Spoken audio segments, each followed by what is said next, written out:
Bismillahirrahmanirrahim. Alhamdulillahirabbil alamin wa bihi nasta'in ala umuri dunya waddin. Asyhadu an la ilaha illallah wa asyhadu anna Muhammadan abduhu wa rasuluh. Nabiul Mustafa Muhammadin sallallahu alaihi wasallam. Uhiyyukum bi tahiyyatil Islam. Tahiyyatus salam. Tahiyyatu alal jannah. Assalamualaikum warahmatullahi wabarakatuh. Bapak, ibu-ibu, saudara, kaum muslimin, kaum muslimat, sidang jamaah zuhur yang dimuliakan oleh Allah Subhanahu wa taala.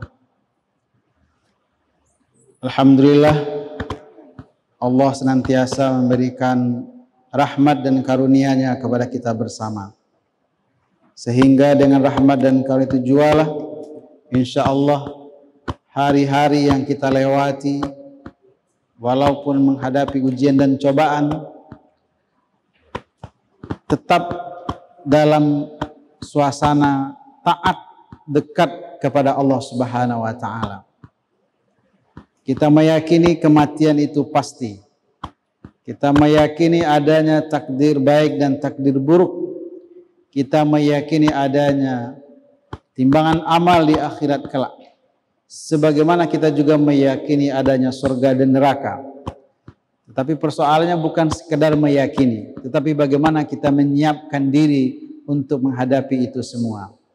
Oleh karenanya, yang diajarkan oleh Allah dan Rasul-Nya, bekal untuk menghadapi itu semua adalah ketakwaan.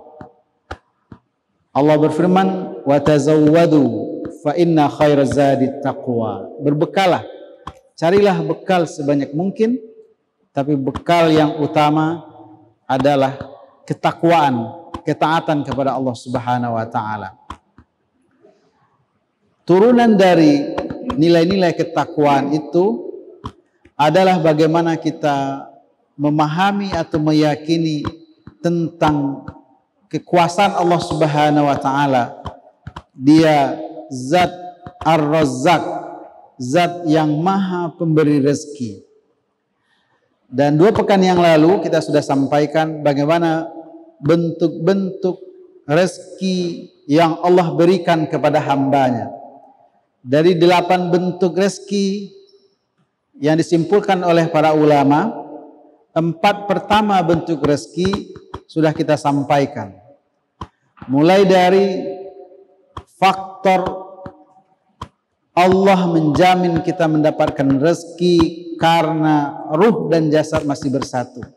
Jaminan rezeki karena kita sebagai makhluk yang masih hidup atau bernyawa. Yang kedua, karena faktor usaha kita. Yang ketiga, karena faktor bersyukur. Yang keempat, karena faktor ketakwaan. Jadi bukan sekadar nilai-nilai syukur saya, tapi nilai-nilai ketakwaan yang lain. Maka pada hari ini kita lanjutkan, ada rezeki yang Allah berikan kepada kita, dan itu bukan janji, tetapi sudah Allah buktikan kekuasaannya. Bahwa ada rezeki yang kita dapatkan karena faktor kita banyak atau senantiasa beristighfar, memohon ampun kepada Allah Subhanahu wa taala. Kenapa istighfar menjadi penyebab datang atau ditambahnya rezeki? Karena sesungguhnya dosa sebagai penghambat atau pengganjal kedekatan kita kepada Allah Subhanahu wa taala. Maka dosa atau kesalahan itu bisa kita hapus, salah satunya adalah dengan memperbanyak istighfar. Inilah nilai yang diajarkan oleh Allah Subhanahu wa taala kepada Nabi Muhammad sallallahu alaihi wasallam. Bahkan juga nabi-nabi sebelumnya. Termasuk Nabi Nuh alaihi salam.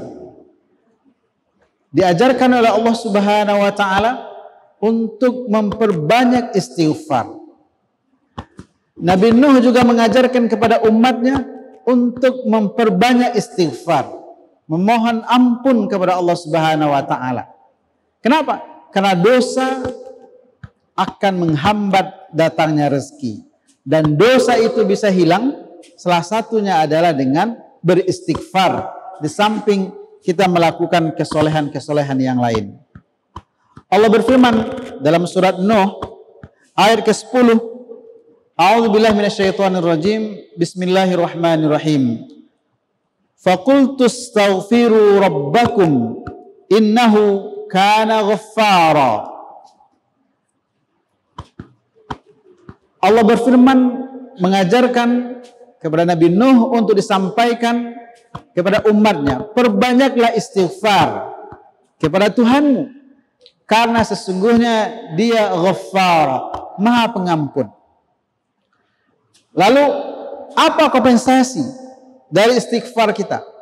Ternyata kompensasi dari istighfar yang kita lakukan secara terus-menerus, pagi, siang, sore, malam, bukan sekedar balasan di akhirat kelak, tapi di dunia pun kita akan mendapatkan ganjaran, imbalan dari istighfar yang kita lakukan.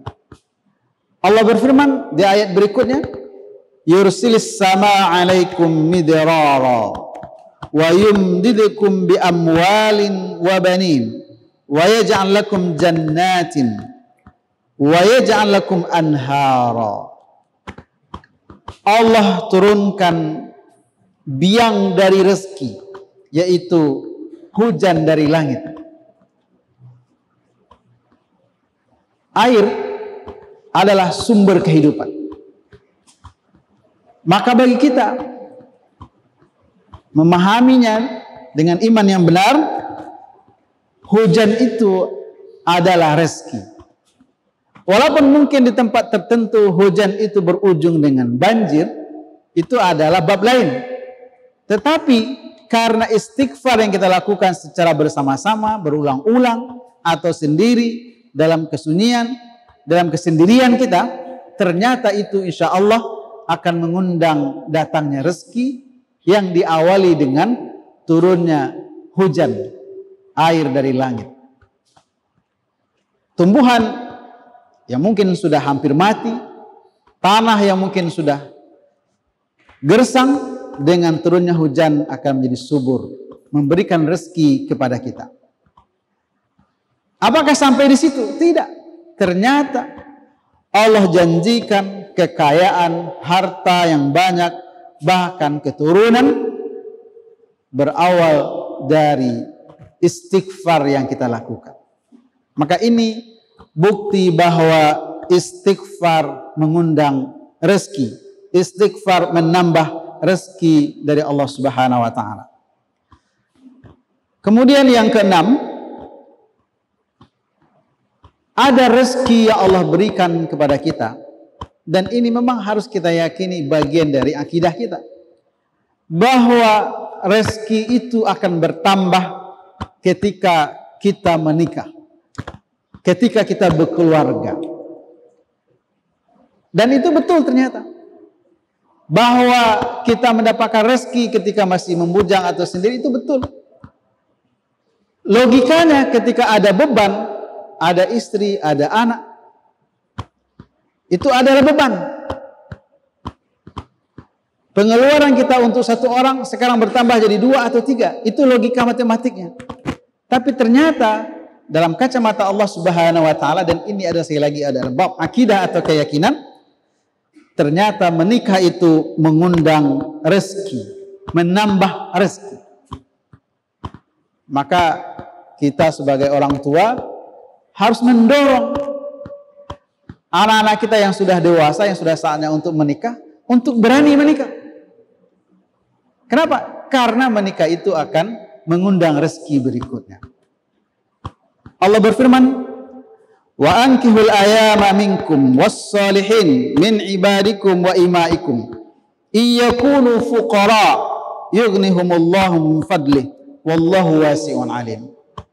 Nikahilah perempuan yang baik yang soleh, yang taat kepada Allah Subhanahu wa taala, bahwa mungkin status mereka miskin, belum berkecukupan. Siapa nanti yang akan memberikan rezeki atau memberikan kekayaan? Allah Subhanahu wa taala. Nah, ini bukti bahwa harus ada keyakinan bahwa Allah War-Razzaq, Dia zat yang Maha Pemberi rezeki. Kewajiban kita adalah berikhtiar atau berusaha secara maksimal. Jangan pula dipahami ayat ini, yang penting menikah. Tidak.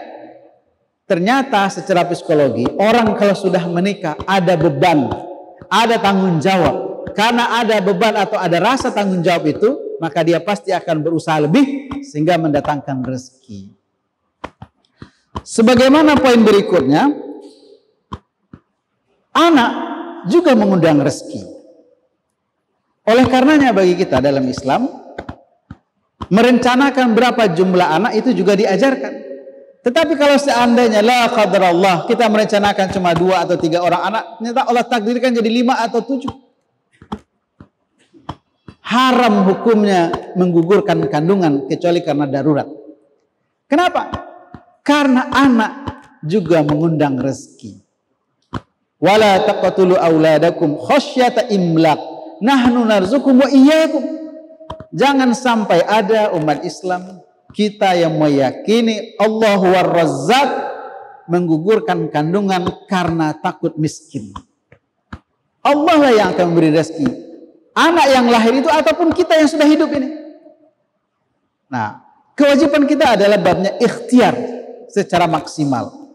Berapa rezeki kita, kapan kita akan mendapatkan rezeki, Allah lah yang Maha menentukan. Maka membunuh anak karena takut miskin, menggugurkan kandungan karena takut miskin adalah dosa besar. Para ulama fikih sepakat boleh menggugurkan kandungan kalau memang babnya adalah darurat, dan darurat itu adalah dokter yang menentukan, bukan kita orang tua. Dan yang terakhir, Allah Subhanahu wa taala dan juga Rasulnya mengajarkan kepada kita bahwa rezeki akan bertambah, rezeki akan melimpah ketika rezeki yang sudah kita dapatkan selama ini kita bagi dengan orang lain dalam bentuk infak atau sedekah. Orang yang dermawan bukan orang yang mengeluarkan zakat, karena zakat itu hukumnya adalah kewajiban. Kalau sudah sampai haul dan nisabnya, wajib dikeluarkan. Orang yang dermawan adalah orang yang senantiasa berinfak atau bersedekah. Yang diinginkan oleh Allah dan Rasulnya bukan jumlahnya yang besar, tetapi yang diinginkan oleh Allah dan Rasulnya adalah istimroriyah, keberlanjutan. Sedikit yang kita keluarkan tapi berkelanjutan, itu adalah amal yang utama dalam bersedekah, dalam berinfak.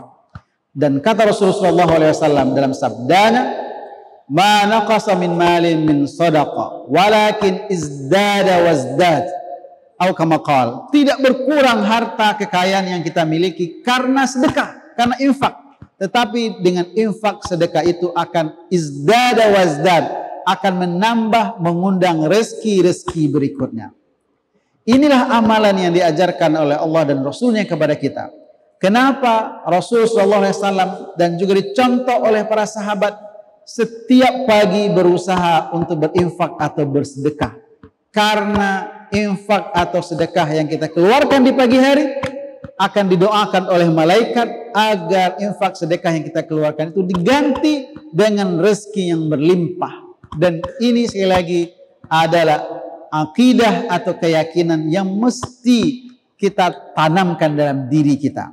Sedekah bukan menyebabkan kita miskin, tetapi sedekah mengundang rezeki berikutnya. Dan mohon maaf Bapak Ibu sekalian, orang yang tidak seakidah dengan kita pun juga punya keyakinan yang sama. Mereka kalau ingin mendapatkan berkah, mereka ketika membutuhkan pertolongan dari Tuhannya, berinfak, bersedekah dengan cara keyakinan mereka masing-masing. Tentu kita sebagai seorang muslim yang membaca Al-Quran, membaca hadis Rasulullah SAW, lebih berhak untuk mengamalkannya. Pastikan setiap hari, pagi atau sore, kita berinfak atau bersedekah secara rutin. Dan yang diinginkan oleh Allah sekali lagi, bukan jumlahnya yang banyak, tapi istimrariyah, keberlanjutannya. Billahi taufiq wal hidayah. Assalamualaikum warahmatullahi wabarakatuh.